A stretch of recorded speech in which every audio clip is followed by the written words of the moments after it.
Most people never sit long enough and quiet enough to get beyond themselves. So, we talk a lot about this in the workshops that we do. Most people, they get up in the morning, they get out of bed, they brush their teeth, they take a shower, they use the toilet, they look in the mirror, they get dressed, they drink coffee out of their favorite mug, they drive to work the same way, they see the same people, they do the same things. For the most part, they're on a program, an automatic program. And that program is the same program as the day before. So if you keep doing it over and over again, your future is more of your past. And so the body, you wake up in the morning and it goes through a series of routinized behaviors and thoughts and emotions. And there's not a lot of room for the unknown to fit in there because the program's running. So we could say the body's in the future based on the past. So the body's never in the present moment. When you truly get to that point where you're in the present moment, you become very in tune with your soul. You become very in tune with intuition. You become very in tune with a sense of self that isn't driven by the emotions that keep us regulating an identity or a personality. So I always say anything different is good. Mm-hmm. And if you're getting the same thought every day, like, I need to leave this relationship, or I need to move to this city, or I need to change my job, that can be an intuitive thought. It could also be a speculative thought. But for me personally, I like to ask for feedback in my life. In other words, I always say at the end of my meditation, okay, well, if my future is that, then I need a sign to let me know that that's the direction I need to go. If my future is this, then if I'm creating opportunity, then I need feedback in my life to let me know that I should head in that direction. So I pay attention to the signs, not just to the thoughts, but then how it begins to unfold in my life. And if it starts to move in this direction, I trust in that direction. If my life begins to move in this direction, I trust in that direction. But most people, they spend very little time in the present moment, and that's a skill. And when you're in the present moment, you're clear. When you're in the present moment, your body's no longer in the future, or your body's no longer in the past, and you see things much more clearly. You're in tune with your thoughts, and there's less analysis, there's less confusion, there's less criticizing. There's a thought that makes complete sense to you, and that thought that is very sensible and very clear is not based on the past or the future. It comes from the present. So teaching people how to do that is one of the things that we do in our workshops. As you begin to contemplate concepts that you learn, the contemplation process is the building process neurologically in the brain. And you begin to install new circuits that causes you to perceive your life differently. So the indoctrination of an educational system that's based on right and wrong answers is very self-limiting. But we know that the brain is completely plastic, which means then if you're not learning, if you're not growing, if you're not asking bigger questions, then you're allowing yourself to be defined by your past. I would say to that person, get out there and learn. Get out there and create a structure to learn. Get around people that want to learn. Study documentaries, see YouTube videos of people talking. Get involved, become inspired by learning again. Learning should be a reward in and of itself. And if we stop learning and we keep feeling, now we're headed for our genetic destiny.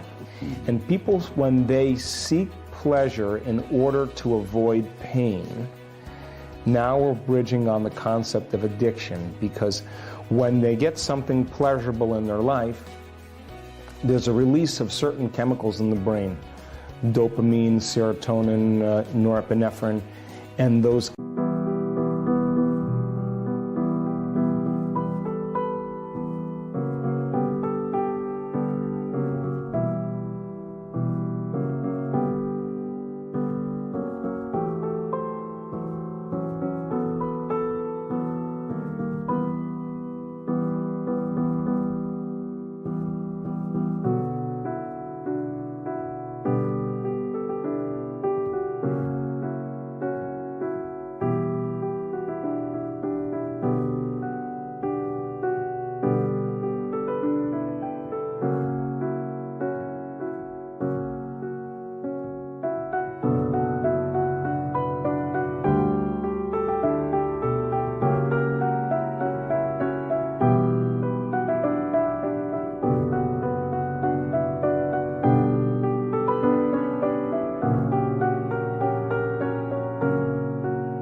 chemicals produce a burst of good feeling. And when the person notices a change in their internal state, they feel differently, the pain goes away, the emptiness goes away, they look to see what caused it.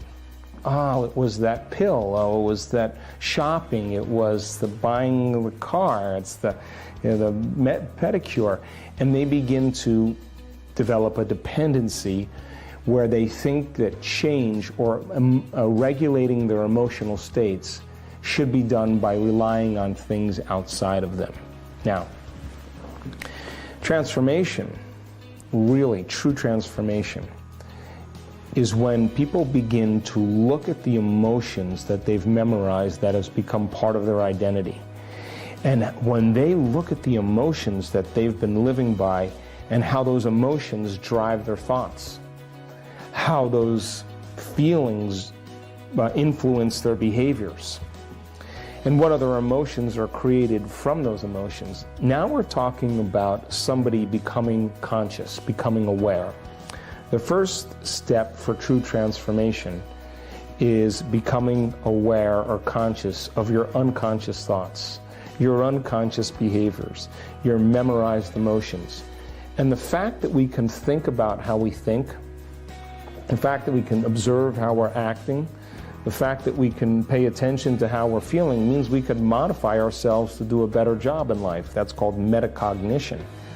So when a person begins to wake up to who they're being, and then they say, like Gandalf on the bridge in Lord of the Rings, "You may not pass today."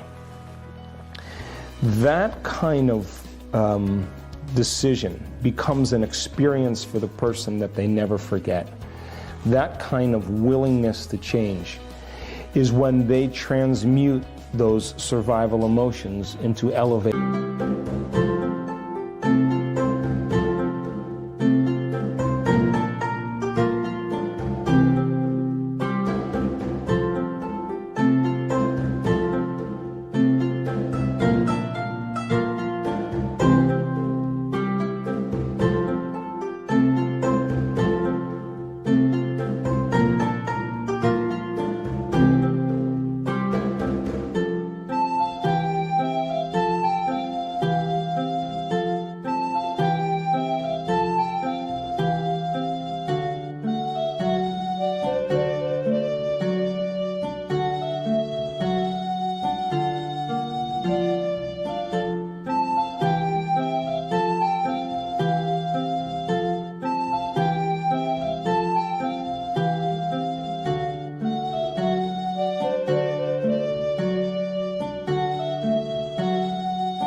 emotions. And those emotions, because they're addictive and emotions are the record of the past, then for the most part, the body as the unconscious mind does not know the difference between an experience in your life that creates an emotion and an emotion that you can fabricate by thought alone. To the body, it's the same. So a person who's living in anger every day or sadness in every day, their body as their unconscious mind is believing it's in the same past conditions 24 hours a day, 7 days a week, 365 days a year. The body's in the past. So when a person takes that emotion and literally denatures it and turns it into another emotion, the freedom from that addiction, breaking the chains from that emotional addiction, is called self-love, is called joy. Now there's a liberation of energy. And the person is in love with themselves, they're in love with their life, and they say, that was so worth it. And all of a sudden, they look back at their past and they say, I would never change anything in my past because it brought me to this present moment. And when you can look back at your past that way, then the past rolls up to the present moment, and now you're beginning to experience true freedom. I really hope you loved this video and it was helpful. So please help me make it more popular by giving your thumbs up, commenting it and sharing on the social networks with your friends. And now it's time for our daily Complete the Quote challenge. If you are new to this, your job is to complete the inspiring quote we choose for you and write the correct answer in comments below the video. If you can give us the right answer first, you're the winner of this daily challenge. In the previous video, we had a quote that belongs to Dr. Joe Dispenza. We were looking for two words. The quote goes like this: we should never wait for science to give us permission to do, and the correct answer was the uncommon. So we should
never wait for science to give us permission to do the uncommon.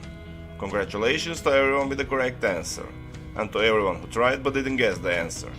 Today we also have the quote from Dr. Joe Dispenza. The quote goes like this: when you believe in yourself, you believe. So we are missing for two words. If you know the correct answer, write it down in the comment section. Even if you are not sure what the correct answer is, try and guess, and find out the right answer in the next video. If you like this video and our challenge, give your thumbs up and share this video with your friends. Spread the word. And don't forget to subscribe and hit that bell button. By doing that, you'll get notification when my new video and new challenge is out. If you really like what we do here and want to support us, you can join our channel and our community for a symbolic fee and gain many other additional features. You can do that by clicking the join button next to the subscribe button, or you can click on the link in the description of this video. Stay good and have a great day.